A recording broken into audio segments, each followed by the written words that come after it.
네, 두 분 전문가 모셨습니다. 김정봉 전 국정원 대북실장, 김은광 NK지식인연대 대표 나오셨습니다. 어서 오세요. 네, 어서 오십시오. 예. 자, 김 실장님. 네. 어제 오후에 저는 좀 상당히 전격적으로 국정원이 발표를 하면서 국가보위성이 이 김정은 암살에 연루가 됐고 또 그로 인해서 상당수가 처형이 됐다. 저도 깜짝 놀랐거든요.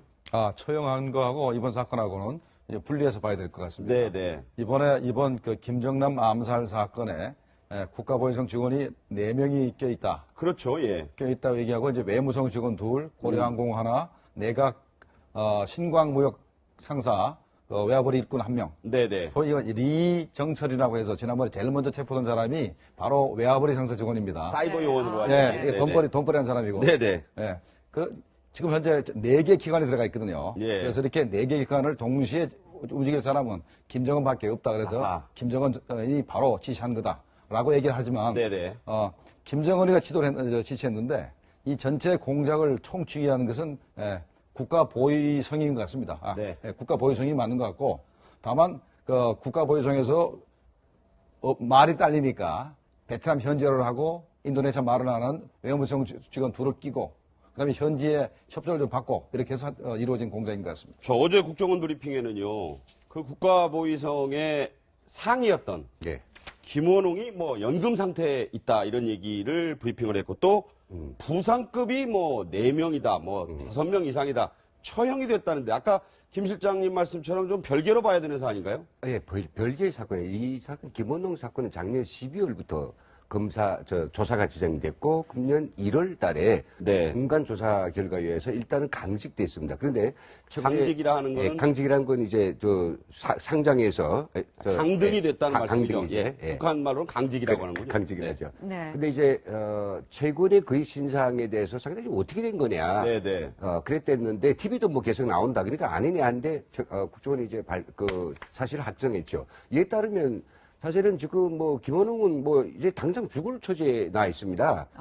그가 지금 연금 상태라고 하는 건 상당히 그 2차 조사 과정에 엄청 많이 뭐가 나왔기 때문에 네네. 현직에서 어떤 국가 업무를 수행할 정도는 못 된다라고 하는 게 위험하다. 그래서 이제 뭐 연금시키고 이 관련된 국가보위성의 부장급 4명 그 부부장들입니다. 부상이라고 하던데요. 예, 그렇죠. 부부장 예전에 부부장이죠. 이 급들을 갖다가 또 처형 내지는 아주 뭔가 그 중대한 그런 어떤 처벌을 줬다라고 하니까 아마도 이 김정은이 사냥개였던 이 국가보위성 날라갔다. 예, 네. 이제 저 이 부상이라고 하면 차관보다 훨씬 높은 것 같은데 고사총 얘기 나오니까 또 장성택 생각이 납니다. 네, 그래서 좀 이 사건을 장성택 사건하고 비교를 볼 필요가 있습니다.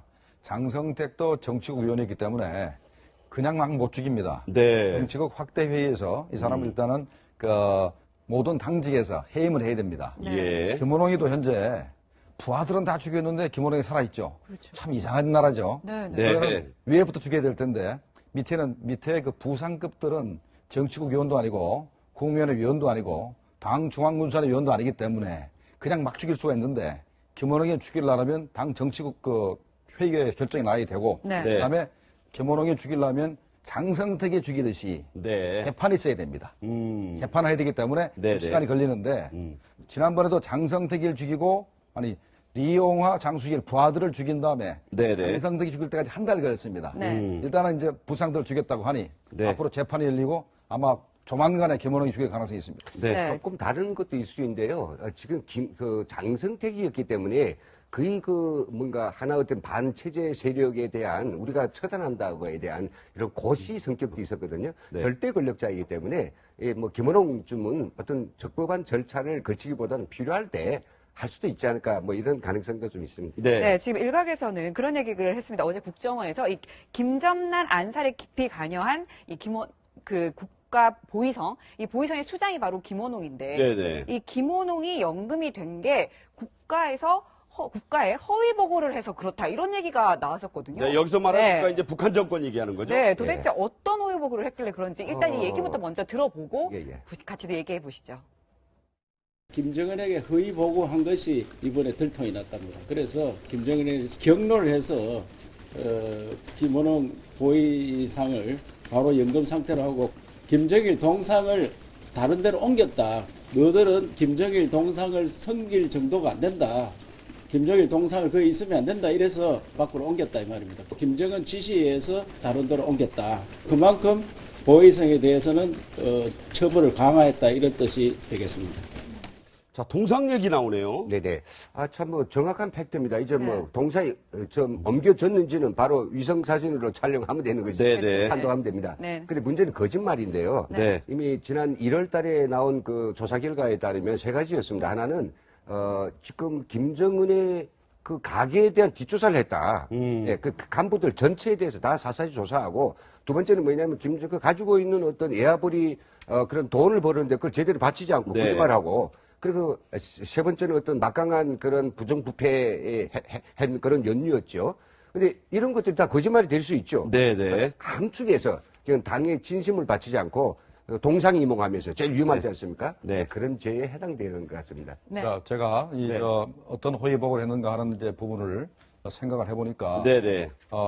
현재 갈등이 생긴 것이 조직 지도부하고 국가 보위성하고 현재 문제가 생긴 거거든요. 그렇다고 지금 돼 있죠. 그래서 예. 조직 지도부 부부장을 감청을 하고 고문을 해서 한 2년 전에 초행을 했습니다. 그래서 조직 지도부가 상당히 그 반감을 가지고 네네. 국가 보위성에 대해서 특히 김원홍에 대해서 반감을 가지고 있었고 네. 그다음에 또 이 조직 지도부에 대해서 사실 감청을 엄청나게 합니다. 네. 간부들이 집에 가서 말도 함부로 못하고 그다음에 최근에 과장급 정도 되는 조직 지도부의 과장급 되는 정도의 그 간부를 네. 고문을 하다가 죽였다는 얘기가 있어요. 아하. 근데 이렇게 고문했던 사실 자체를 허위보고를 하고 하다 보니까 이런 일이 벌어지지 않았나라고 생각을 합니다. 네. 네.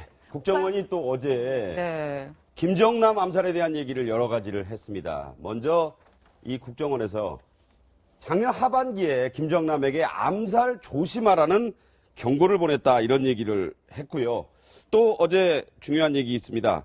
국정원이 그 외교 행랑을 통해서 이 VX가 들어간 것 같다. 뭐 현지에서 제조를 했니? 하는데 어제 국정원의 발표 일단은 북한에서 가지고 왔다고 했다. 반입 방법은 외교 행랑밖엔 방법이 없다. 자, 외교 행랑을 이용했다는 얘기를 좀 전에도 좀 했었는데 이게 왜 심각한 거죠? 외교 행랑은 외교관이 평양에서 그거를 밀봉을 하고 그다음에 현지 대사관이 도착할 때까지 어느 누구도 손을 못 댑니다. 네. 그래서 그 나라에서 네네. 경찰이나 이런 사람들이 손을 안 대게 되기 때문에 네. 나름대로 그래도 국가 간의 신뢰에 의해서 이렇게 그 외교적인 물품을 이렇게 이송하는 걸로라고 믿어졌는데 거기다 사람을 죽이는 VX 가스의 원료를 보냈다. 네.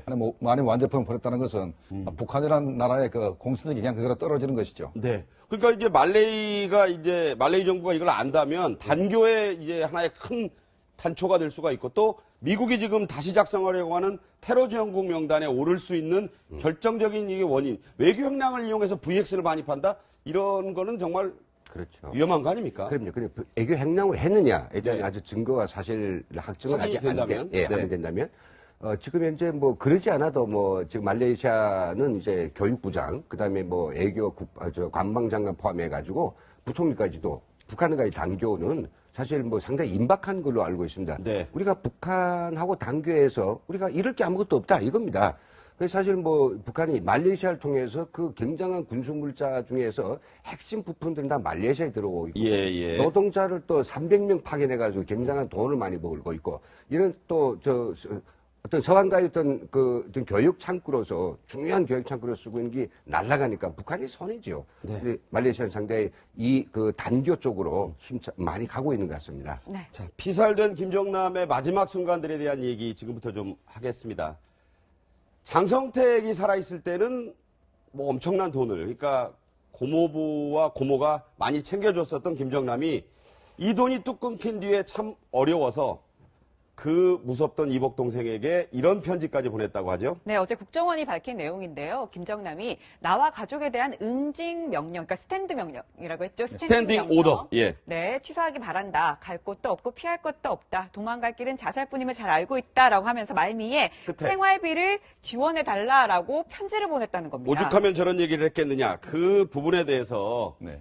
자, 이런 얘기 하나만 듣고 또 말씀을 듣겠습니다. 유동열 자유민주연구원장 한 얘기입니다.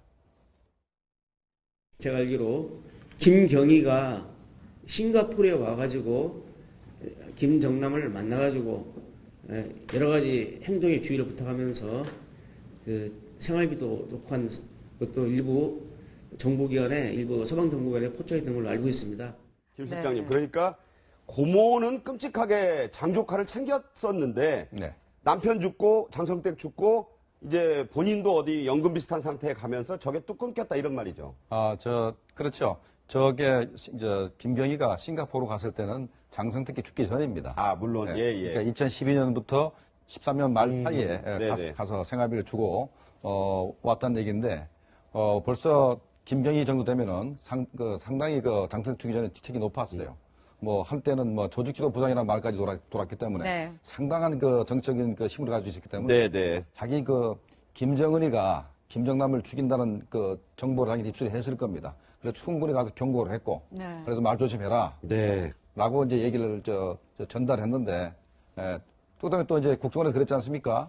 작년도 후반부에, 김정남 암살 첩보를 입수하고 본인한테 경고를 했다. 네. 라고까지 얘기했는데, 어떻게 김정남이 굉장히 용의 지도한 사람인데, 이번에는 경호원도 없이 네. 말레이시아에 갔다가 이렇게 비참하게 살해했는지 모르겠습니다. 네. 네. 자, 생전 김정남의 마카오 생활에 대한 이 지인들의 증언, 증언도 네. 이어지고 있습니다. 자, 김정남이 즐겨가던 주점의 여주인이 이렇게 얘기를 했습니다. 김정남이 구정쯤에 중국판 SNS로 연락이 와서 조만간 마카오 갈 테니까 술 한잔 하자라고 했다. 그런데 결국 만나지 못했다. 이렇게 얘기했어요. 위챗이라는 SNS 중국판의 위챗으로 했다는 얘기고요.